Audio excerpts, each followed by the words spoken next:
The centrepiece of this disc is Mozart's Final Symphony, his 41st, the Jupiter.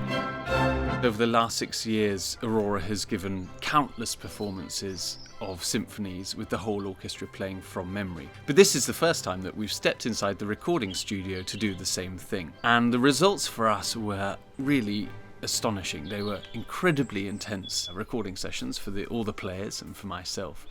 But to bury inside this music, often for up to 6 hours a day of recording, having performed it countless times, was an illuminating experience, and I think we all felt that we were somehow getting inside the music in a way that was deeper for us than we could ever imagine. There's so much that is completely new to a recording session, so we're standing up and playing, no music stands, no music. It's much easier to keep that sense of spontaneity and the communication that you so often get so brilliantly in a live performance, but that can be difficult to recreate in a recording studio.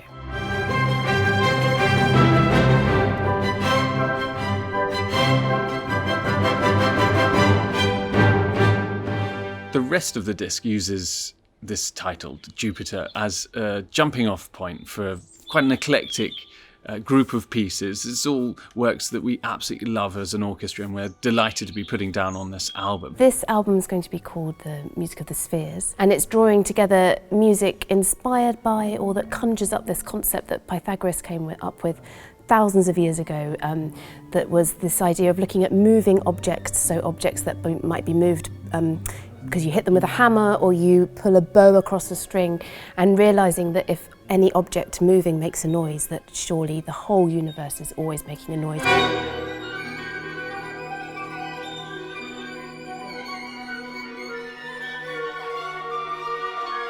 The next big piece is Thomas Adders's Violin Concerto, which is a piece we've performed quite a few times, and we record it here with the Finnish superstar violinist Pekka Kuusisto, who's performed the piece since I think the second year after it was premiered back in 2005. For the orchestra and the soloist alike, it's very virtuosic, it's intellectually demanding, but it's always got this incredible burning emotional core.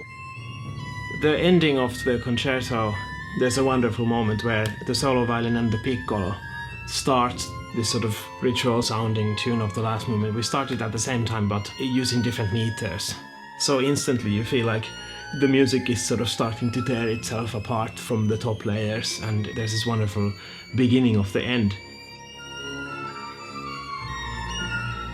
The more busy, the more sort of feverish your life is, the better chances Tom's music has to really hit you in the right spot at the right angle.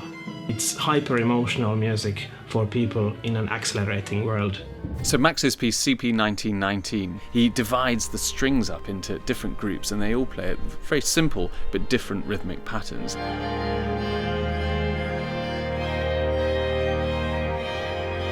And the whole sort of mesh comes together into this really beautiful 10-minute piece.